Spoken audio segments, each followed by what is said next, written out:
YouTube or Facebook? Both. Okay. Tell me when.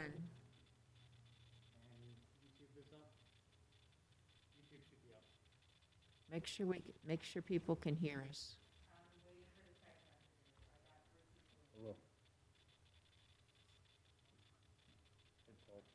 Call you back. I'm ready for the meeting. What did Evans out just say? Thank you. All right. Goodbye.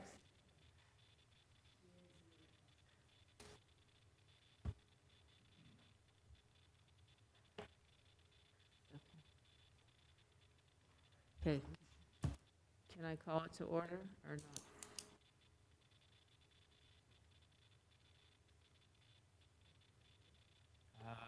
Looking at the YouTube.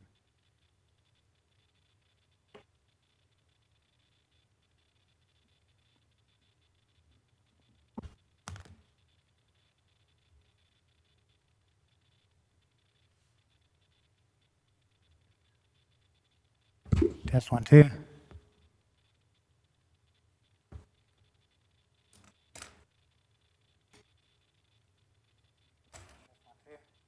That's YouTube. All right. We're up. I'd like to call this meeting to order. Please stand for the Pledge of Allegiance. I pledge allegiance.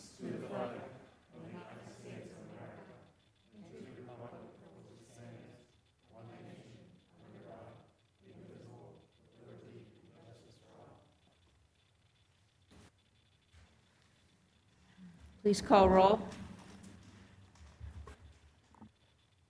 Mr. Christensen, Here. Mr. McGregor, Here. Mr. Modrak, Here. Mr. Nagel, Mrs. Rule, Mr. Scalzo, Here. Mr. Spacuzza, Present. Mrs. Turner, Mrs. Dobos. Here. 8 members present. Just got a thumbs up, we can be heard.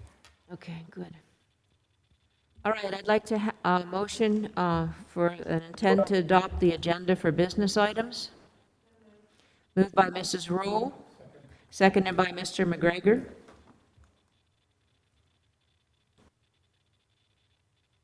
Voting is open.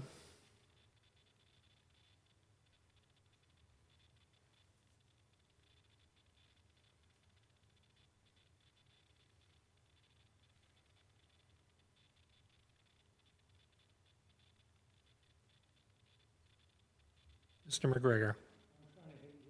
There you go. Motion carries.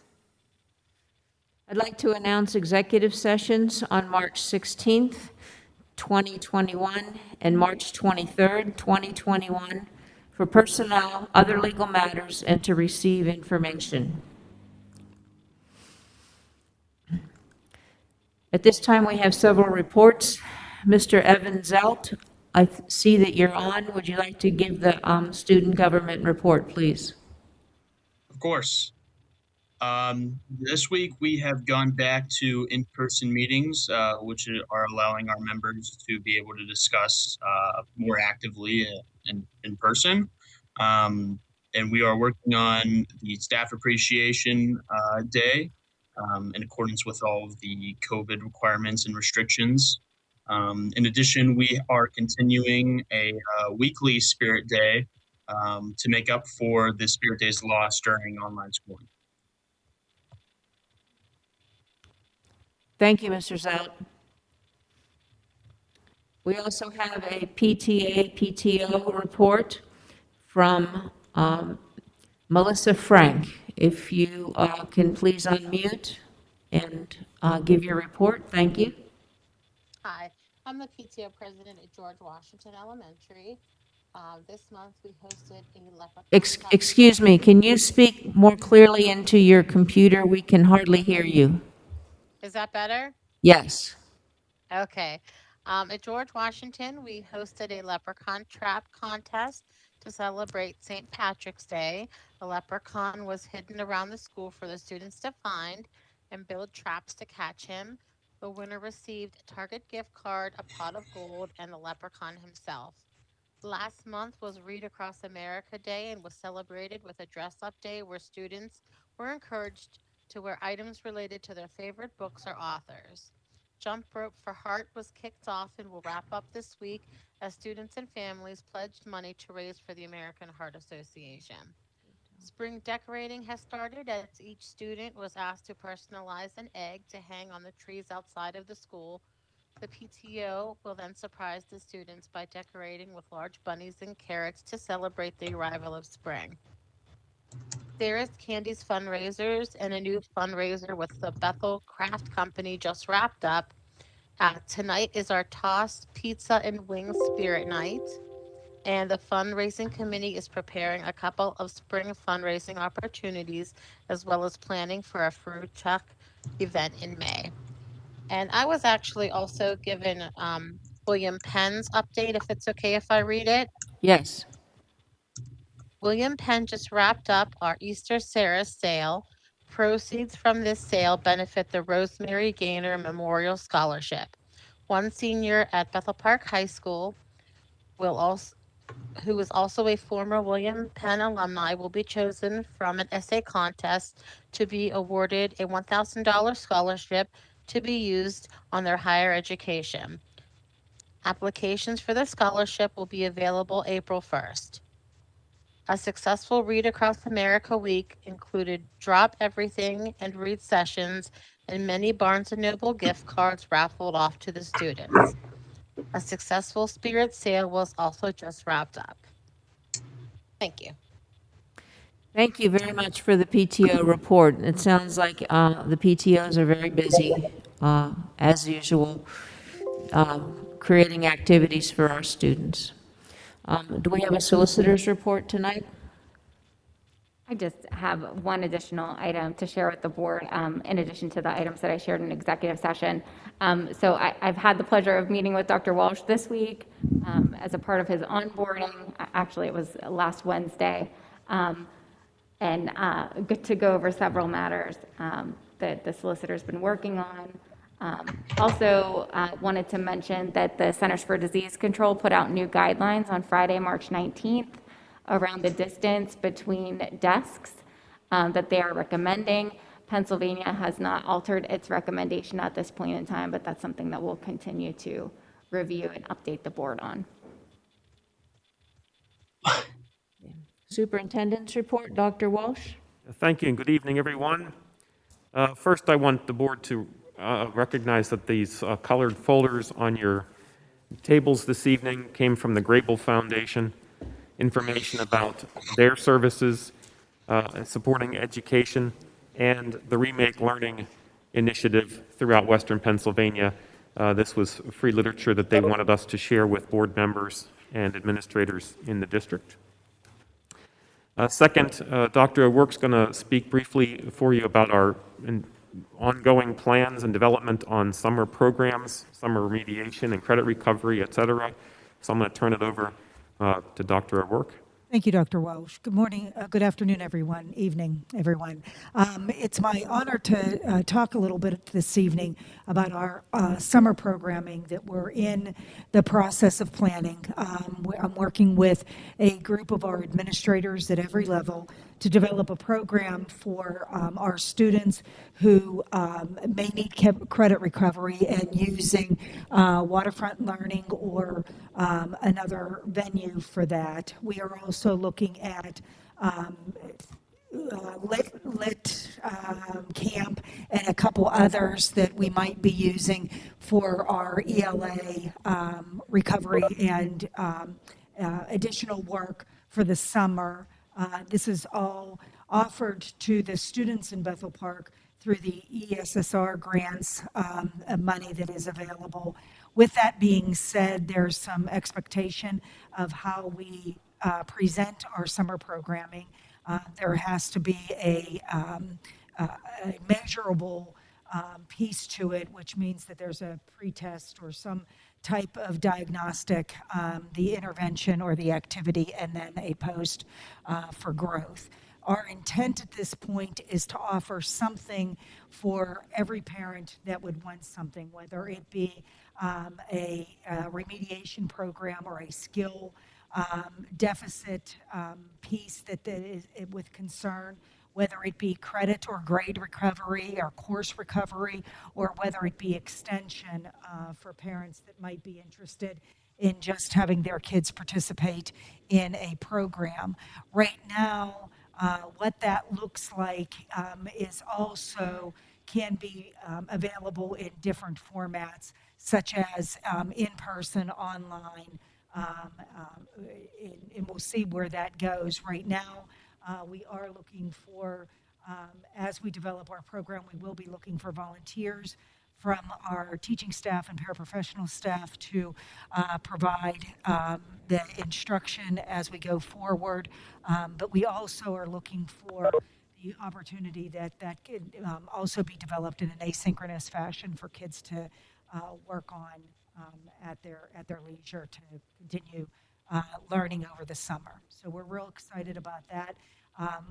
My team that's working on this right now, our intent is to have something to the board at the first meeting in April. We have some meetings scheduled with some companies this week, and then we will make a decision and bring that forward to you of what we explored and why we chose the direction in which we went. Can we ask questions, Mr. Walsh? I don't know whether, have we decided whether we're going to do the PSSA in the spring or in the fall? We are doing the PSSA in May. At the regular time, so we'll have, when do you get those results back? We typically will get those back in July. Okay, so the reason I'm asking is that some people have expressed concerns about whether students will be ready for the next grade level, and how are we going to assess that? And if they don't do any remediation over the summer, are teachers going to, is there a plan for addressing students at the beginning of the year also? There is. We've spent some time, one of the advantages of having asynchronous Fridays is spending some time on curriculum and looking at what that pathway of what the teachers, I'll give an example, or a teacher in grade 2 may very well, and we'll be spending time on this as we move forward, may very well get to a certain piece of their curriculum, and they kind of keep the teacher that is receiving the kids in grade 3. So there's some adaptations that are going to go through on our curriculum on making sure that we're meeting the needs of the students as we move forward. The PSSA is one data point, but we also use DIBELS. Our curriculum assessments and unit assessments are also part of that data piece to determine the readiness of the students moving to the next grade level. With that being said, I don't believe that this is going to, the summer is not going to be the end-all answer to this. It's going to be a process that we're going to be working on, and there's going to be implications with curriculum and teachers meeting with other teachers to network and making sure that we're moving the kids forward, and with that growth mindset, meeting them where they're at and growing them forward. Yeah, but that would be my concern too, is that we have some kind of way to assess where they are at the beginning of next year, so we know what has to be reviewed or taught that what they didn't get to. I mean, it seems to me to be really critical, Sure, and our especially this year. typical, at the elementary level, our typical, we typically do the DIBELS early on with reading. We also had teachers take advantage of the CDTs, which is diagnostic in nature, and we use some curriculum-based assessments to determine where kids are.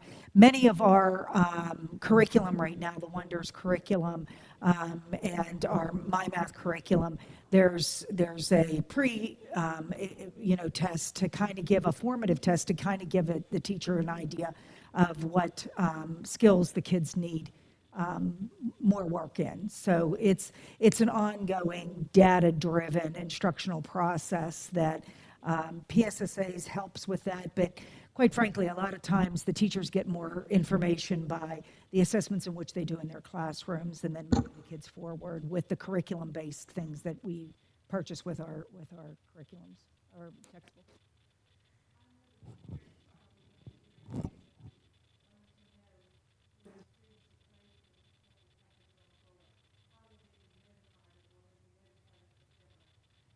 As far as passing, well, sure. Sure. The process is really very similar to the way that it is in every school year, except that we're probably looking at more kids that will be recommended for a more stringent summer program. At this point in time, I'll be honest with you, there's not a lot of recommendation from our teaching staff to hold back our elementary students. There's a handful of those. The intent is to adapt our curriculum and our teaching to make sure that we're meeting the kids where they're at. They are not, it's kind of the lingo is that kids are behind, but they're not behind. They're right where they're supposed to be under the circumstances in which they are in. And we are going to develop our educational program to meet them where they're at and grow them. So, we have to look at, this process is a little bit different because it's not apples to apples. It's not your typical year. A kid this year has a totally different second grade year, if they're a second grader, than any other second grader has ever had in their life. And that's just the way it is. And that's where we're going to meet them and we're going to grow them. So I want to strongly suggest to parents, don't panic. Don't be concerned if you feel that your child may not be exactly where your older child was. We're going to work very diligently and make sure that as the kids develop through the program, that they have every skill that they need to be successful in whatever they choose to do next. And it's going to be a process, not necessarily a one and done. Summer isn't going to, answer all of the questions. It's going to help. We've not had a summer program before, so there is no doubt in my mind that it's going to be something that's going to put an advantage for the kids as a whole. But I think when this is all said and done, and when we look in reflection with hindsight, we'll say, we went through that horrible time, but the kids are right where they need to be as they go through our system. Okay, so we're looking forward to that report Absolutely. Can I ask next time. I just have one question. Are we looking at doing it remotely, or are we looking at bringing the kids into the classroom this summer? Are there going to be options for parents? My goal is to provide options. The issue that I'm concerned about is, do we have enough adults to provide those options? So there's going to be opportunity for our current teaching and paraprofessional staff to provide that option as an auxiliary opportunity. I also will reach out, and I've already preliminarily reached out to our caller who takes care of a lot of our substitutes and said, I'd like to invite some substitutes if we need them once we go through the process. So what we're going to do is develop the program. The plan right now is to develop the program, put it in a flyer, advertise it, send it out to parents, explain what we're doing, see how many kids we have and what option the parents would like to have. Then we'll post for adults to meet those needs, and then we'll plan accordingly. Mm-hmm. Thank you, Dr. Thank you. And the second part of tonight is Dr. Ginsani is going to talk to us about updates to the health and safety plan. I think Amy mentioned just a moment ago some changes at the national level, and I think everybody's curious to know what changes that might impact here us on the local level. And if you would also include, if you don't mind including also some of the numbers you're seeing through Allegheny County over the last 2 weeks. Sure. Thank you. Thank you, Dr. Walsh. You're spot on with what Mrs. Zundel said.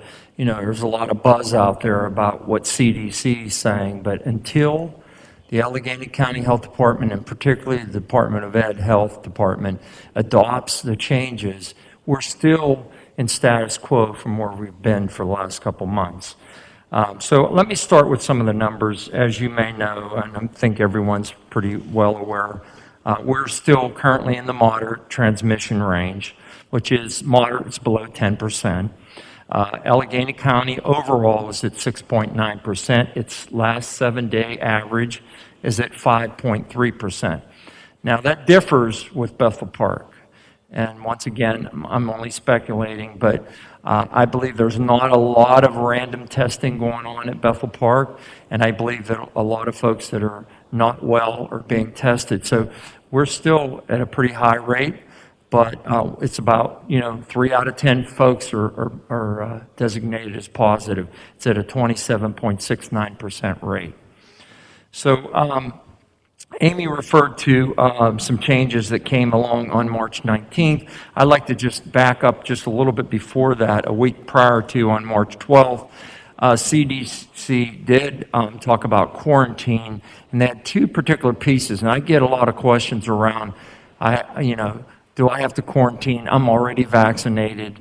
Do I have to quarantine? I have the antibodies. And as stated earlier, until PDE adopts those pieces, we're still, yes, everybody's got to quarantine. And there's a little bit of conflict on the amount of days. Let me explain that too as well. So right now, CDC said on March 12th that if you tested positive in the last 3 months, you don't have to quarantine. If you are fully vaccinated, you do not have to quarantine. That's a national decision. Now, at the state level, we're still at 14-day quarantine. However, this is what's interesting. You're at a 14-day quarantine. However, after 10 days and you have no symptoms, your quarantine's over. And then there's another caveat. If you get tested on day 5 after you've been told to quarantine and you have a negative test, you can come back to our school system after day 7. So on day 8, you get to come back 2 days earlier. So it's 8, 10, 14, pick with whatever works for you. No, but it's got to be related to where your situation is. Close contact, that's been an issue too that I think folks sometimes get a little confused. And basically, we're talking about, CDC says within 6 feet for a total of 15 minutes. A total of 15 minutes. We're saying, the state is saying, within 6 feet for a collected, not added, you can't add up all your time during the day, but for a continuous 15-minute stay. If you have direct or physical contact, like a hug, so they're frowning against hugs, and if you share eating utensils, not good, and if by chance somebody sneezes or coughs directly on you, not a good thing. So once again, stay at home for 14 days, but at the end of 10, with no symptoms, you come back. If you test on 5, you can return on day 8. So back to where Mrs. Undel mentioned about March 19th, distance recommendations. This is where the conversation's occurring. Now, I want to be clear that it's 3 feet for elementary students at CDC level. And for middle school and high school, it's still 6 feet. So even if we adopt, we have that issue. And then, of course, if someone's a positive case and we adopted 3 feet, the regs still say 6 feet for 15 minutes. So, we could be inviting more folks to have to quarantine if we start to cluster in groups of 3 feet or closer, obviously. CDC says 6 feet of distance between adults. So even though you heard the 3 feet, between adults still. In common areas, 6 feet. When a mask cannot be worn, 6 feet, particularly eating, 6 feet. Activities should, as much as possible, go outside when possible. Indoors with proper ventilation, try to do the 6 feet. And the last part that I want to mention, that the travel restrictions, as you know, that has been lifted, and there's been no reinstitution of travel restrictions. So that's basically it. Right now, we currently have one school that's going, Washington is closed, going to open up on Thursday. IMS, unfortunately, had a 4th case today, and they will close tomorrow, close Thursday, asynchronous Friday. One other question too that might have been coming up, because there's been some confusion, I want to be clear about this too, is how are we counting this 14-day window? Because if you look at the days we posted on the web versus when students are in school, that's the big piece. I'll give you one simple example. I have a student that's tested positive, but that student's been remote. Are we counting that case as a positive case? No, we're not. So if the student hasn't been in school, has been in school 10 days ago and they're positive, they're still within the 14-day window, but they're not a current case today. That case is already 10 days old, has 4 more days before it kicks out of active case to non-active. So I just want to be clear about that too, because there's been some confusion about how we're reading this and how we're doing it. We are still following the guidelines based upon large, medium, and small size schools. And once again, small is 2 to 4, medium, which is our middle schools, 4 to 6, and the high school is 6 or more. And then when they get to 11, it's up to 14-day closure. Okay, that's pretty much it. Sorry if I took a little longer, but I wanted to be clear about that. Well, we've had so many questions. Thank you for clarifying all that, and particularly to our solicitor and to you also, thank you for clarifying that although the national went to 3 feet, state and county still say 6. So we're still maintaining that. Yes, and they said 3 feet at elementary too. People heard 3 feet and they thought, oh, well, everybody can go 3 feet. No, that's not what they're recommending. It's elementary based.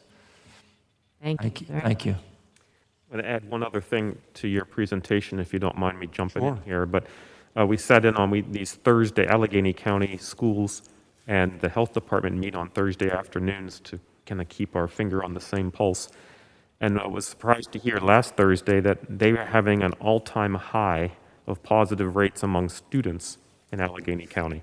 Last week was one of the highest weeks on record for student cases in the county, and they were seeing a trend upward, which is contrary to the national trend that the numbers were coming down thanks to the vaccine. And so the virus seems to be moving to younger and younger ages. In fact, I think the health department's number is that the average age back in the fall and winter was 50 years old. It's now down to 30 is the average age of a positive case. So we're seeing a trend that the virus is moving to younger and younger people, which means we continue to maintain our health and safety plan, continue to follow those guidelines, continue to keep everybody safe, as 100% of the time is our number one priority. Thank you. Could I ask one question? Dr. J, so that when you were talking about the example of the remote student, do you also look into if they're into extracurricular activities? Yes, we count all extracurricular activities. We do contact tracing. So what we do is we check the student first to see, are they involved in extracurricular? So obviously their contact during the regular day and then after school hours. So we've had some students recently that have been in sports on a Friday. We don't count the Thursday as the last day in school. We count the Friday. The last time they were in a Bethel Park activity or classroom, that's what we count. Thank you. Good question. Thank you.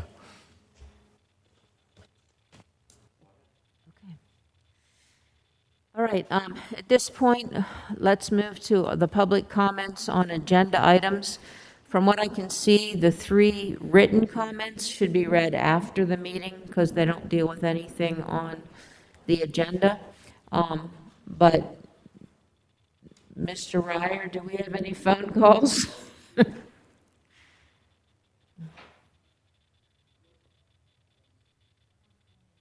Phone calls. Okay, and I forgot to announce that at the beginning of the meeting. Again, the phone number is 412-851-6911. If you'd like to call in, you can do that for the public comments also at the end of this meeting. We have one phone call coming in.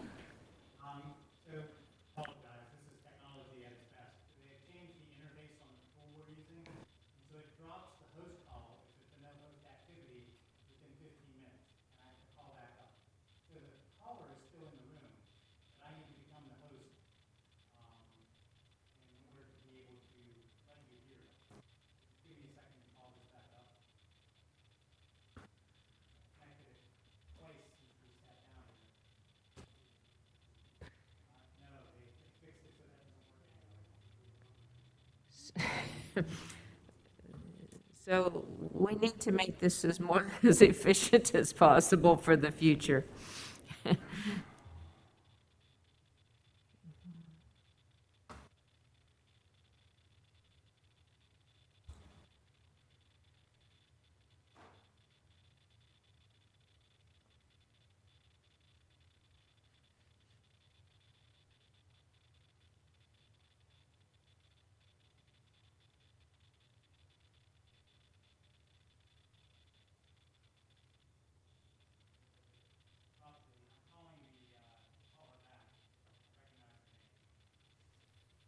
It's not gonna happen.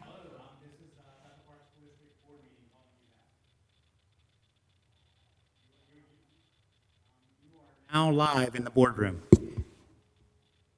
Hi, it's Sharon Janisic, 4314 Anna Street.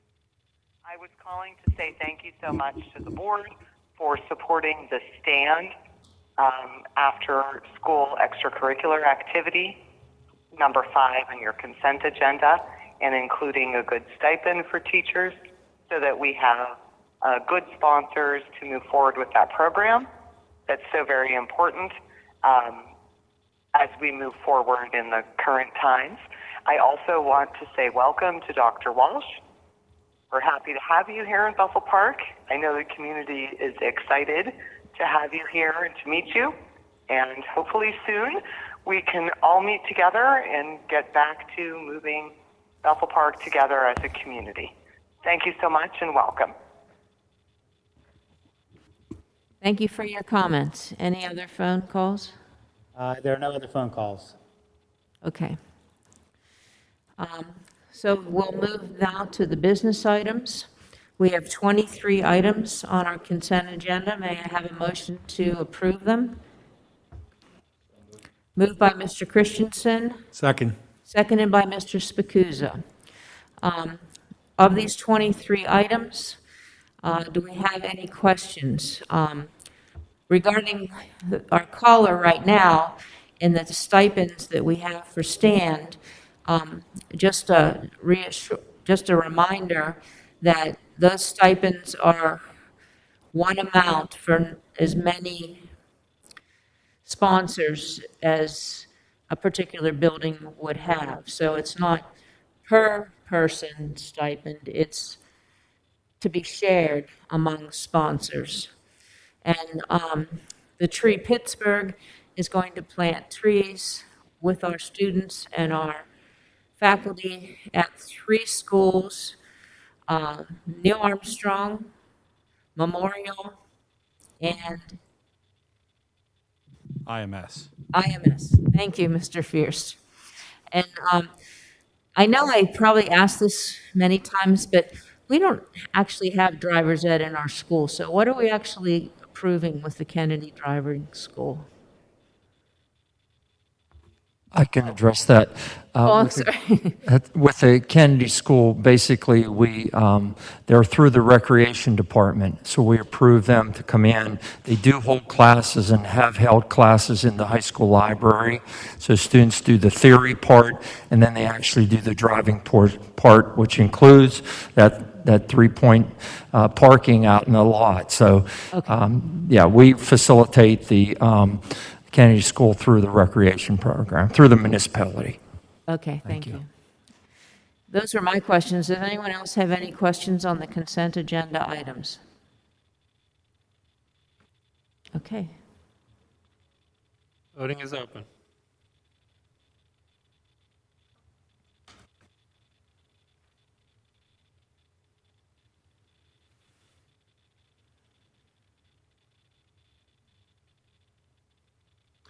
Motion carries.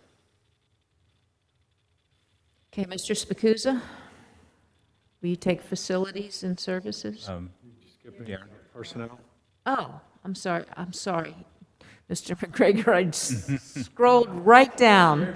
What did I miss? Mr. McGregor, will you please take Personnel Committee? Yeah, we have 8 items underneath Personnel Committee. You want us to go through one by one?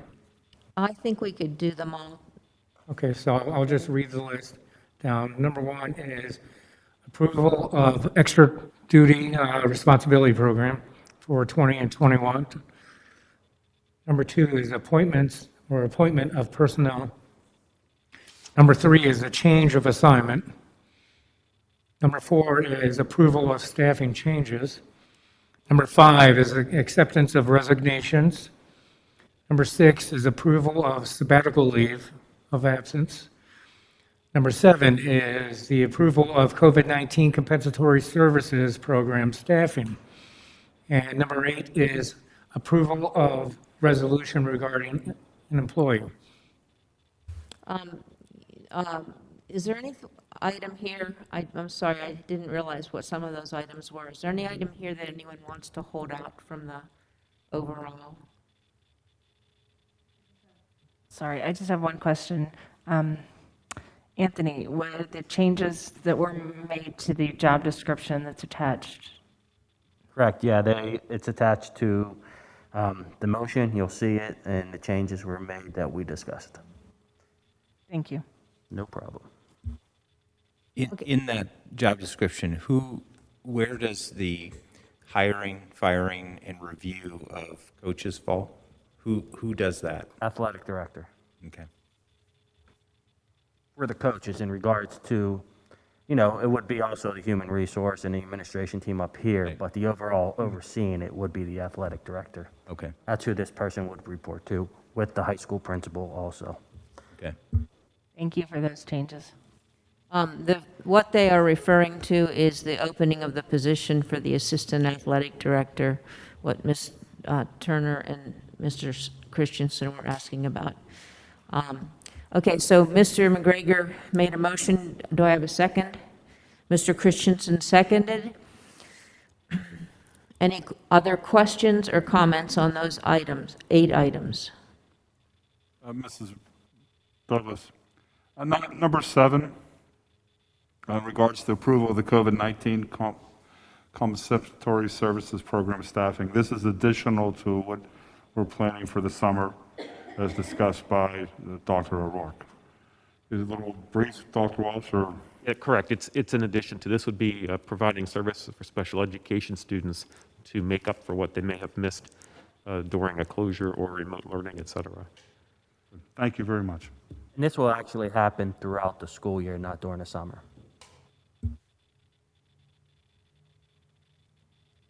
That's all. Thank you. Any other questions or comments? Okay. Voting is open.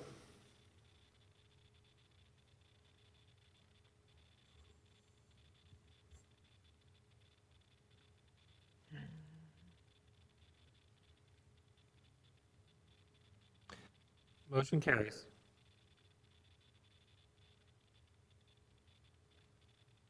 And now, Mr. Spikusa. Thank you, Mrs. Douglas. There's one item this evening under Facilities and Services Committee, and it's the purchase of a pro groomer grooming machine. And I'm sure that's really a great definition, isn't it, or an explanation. Nick, if you could just give us like the Cliff Notes version of that. Sure thing. All of our grooming material for our softball, baseball fields, they're old, been repaired, makeshifted together. This kind of will replace every single piece of equipment we have, be a one-stop shop. It also has a leveling aspect to it, which will, all in all, just create a more safe environment for all of our athletes. And it's just basically replacing old and inefficient equipment. Thank you. So I would move the following: purchase of a pro groomer grooming machine. I need a second. Seconded by Mr. McGregor. Any comments or questions? The first time I saw it, I'm like, what do we need a pet groomer? And then I looked at it again, and I'm like, okay, that's not a pet groomer. Okay, any questions? Voting is open.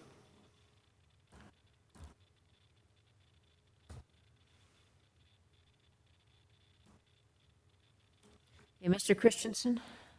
These are the, At once. you weren't so- here last week, you know what they're about. I know what they're about, yeah.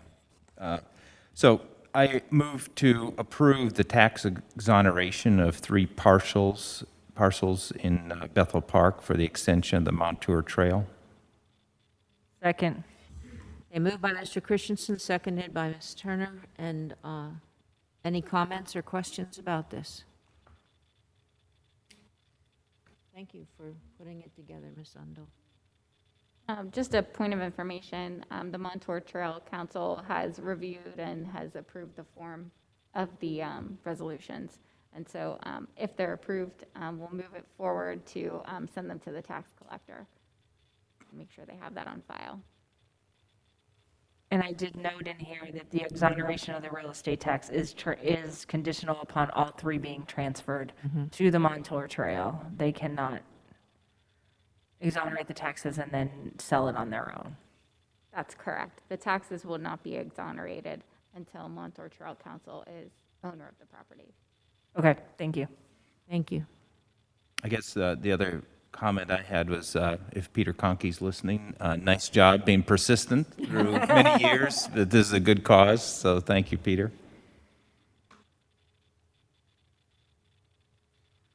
Voting is open.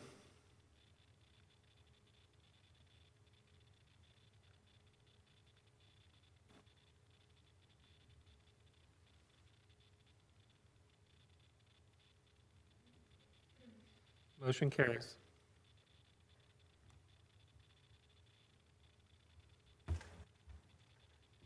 Okay, are there any more phone calls that have come in? There are no more calls.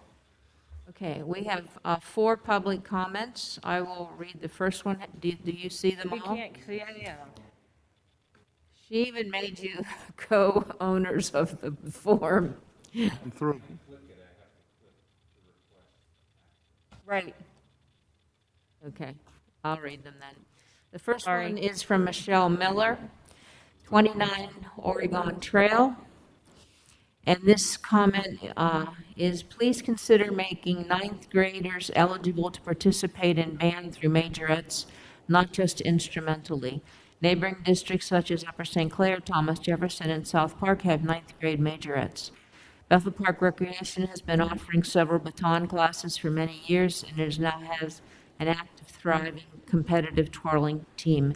These programs have trained young twirlers to perform at a level that matches that of a majorette. Most, if not all, other Bethel Park High School sports extracurriculars start in 9th grade, including marching band instrumentalists. Twirlers should be given the same opportunity to pursue their sport throughout their entire high school career as well. The district currently owns a surplus of majorette uniforms, but over the past several years, there have only been 3 to 5 twirlers in the entire marching band. Because the district already owns the uniforms, it would be little to no cost to change the eligibility grade. Just as other 9th grade band participants do not attend the spring trip, 9th grade majorettes would not attend either. Previously, the Bethel program has lowered its tryout age during periods of low participation. After a brief discussion with the band director, I was informed that the school board directors would be responsible for making this adjustment. Again, it costs the school district nothing to allow 9th grade twirlers to try out. The resulting positive impact by allowing them to pursue their dream and be included is priceless. Not only would it benefit the individual twirlers, but the band would gain additional members who can enhance the overall performance. There are a number of 8th graders who would love to have the opportunity to try out. Would you please consider opening the tryouts this spring to those who will be 9th grade students in the 2021-2022 school year? And the next one is by Tracy Kasievich of 3344 Appel Road. Please consider allowing freshmen to twirl in the marching band. My daughter is in 8th grade and will be a freshman. She's been taking baton lessons for years and would love to try out to be a majorette her freshman year, as opposed to waiting an entire year. She is an athlete who's worked extremely hard and has attended multiple competitions in effort to advance her confidence and skills to someday become a majorette. It is difficult for her to have a twin sister who is able to try out for Bethel soccer and lacrosse her freshman year, yet she will not be able to try out for her only sport. This is also a sport that has changed her life. She was more of an introvert, and we never thought she would join a sport. Since joining an elite twirl team and being with other hardworking athletes, she has come out of her shell and feels a sense of purpose. She's a child who would be definitely benefit from starting out as a majorette when she enters high school, opposed to having to sit out a year. High school is hard as it is, and I believe being part of something so special as the marching band freshman year could only help build self-confidence. It's never too late for change, as we as a community have recently seen constant change. Please take into consideration that all children athletes have had an extremely difficult year with virtual, remote learning, and COVID. I'm asking you now to please take all of this into consideration and support allow freshman students to try out for the marching band majorette position. Thank you. The next one is from an Anita Weiss, 5847 Wallace Avenue. I would like to propose the board reviews the majorette rule of not allowing freshmen to try out for the majorettes. My daughter is several years away from being eligible. However, one of the main reasons we have her in twirl is to provide her the opportunity to be part of the majorettes band when she enters high school. To know the opportunity would not be available to her until sophomore year does not make much sense. Thank you for your consideration.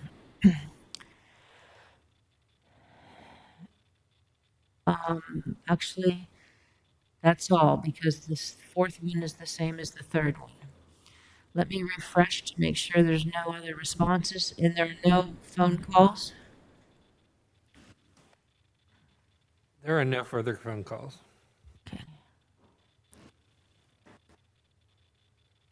Okay, and I don't see any further responses. I just want to comment on this. This isn't something that comes from us as a decision. This would come as a recommendation from the principal and the band director. So if they want to open it up, please let us know in the future or next month or whatever.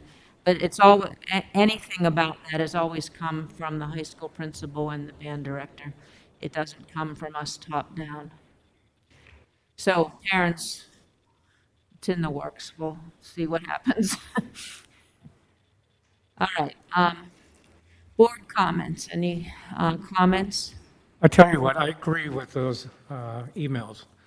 Okay. If a ninth grader can make varsity baseball, why can't, a ninth grader, actually an eighth grader try out for the ninth grade majorettes? So I'm all for that. Okay.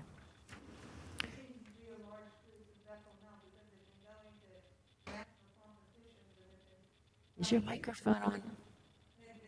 To national competitions and have been coming in first place. There seems to be a large group through the recreation program, and now they want to be able to enter the high school in the same manner because the cheerleaders have that opportunity, but the majorettes don't have that opportunity. But you do have a big group coming up, twirlers.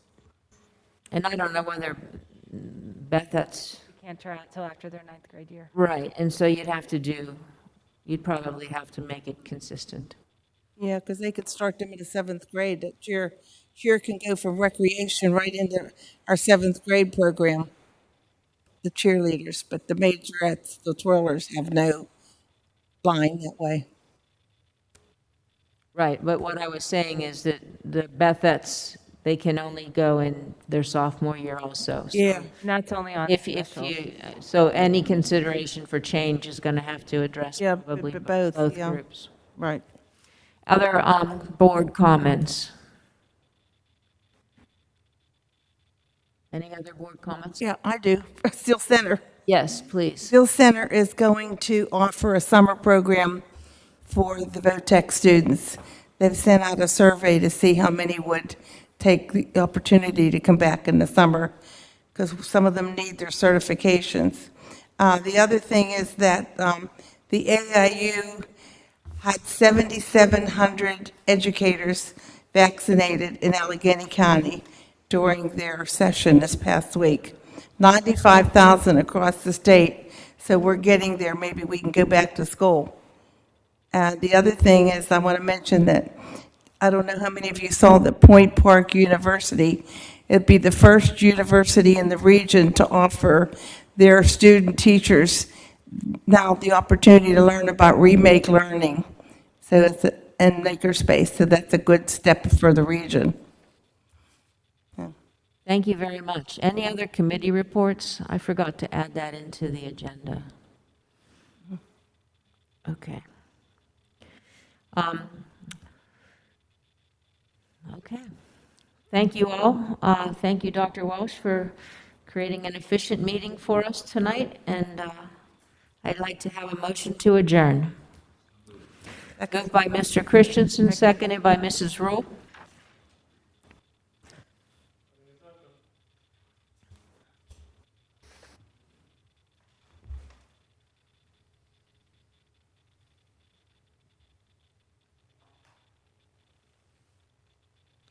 Motion carries.